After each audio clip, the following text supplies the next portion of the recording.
Installing crown molding really is a beautiful upgrade to the wall and ceiling connection.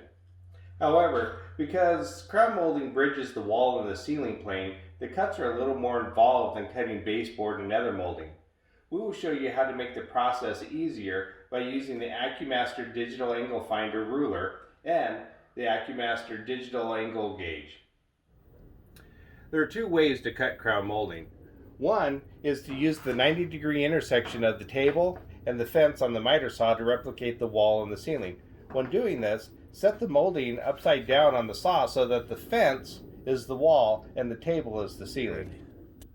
The other way to cut crown is to lay it flat on the table and adjust the bevel so that the angle of the blade is in the correct compound miter angles.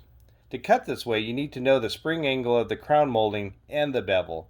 The spring angle is the angle between the back of the molding and the wall when the molding is installed. The main spring angles are 45 and 45 or 52 and 38, corresponding to the top and bottom angles on the crown molding. To find out your crown spring angle, set the molding in the crotch of a framing square or a T-square and check where the ends align. If both numbers are the same, it's a 45-45.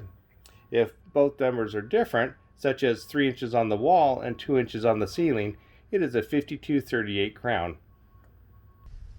To get our work surface angles, we will use the Accumaster digital angle finder ruler. Clear it to 0. Swing its arms around to match the angle.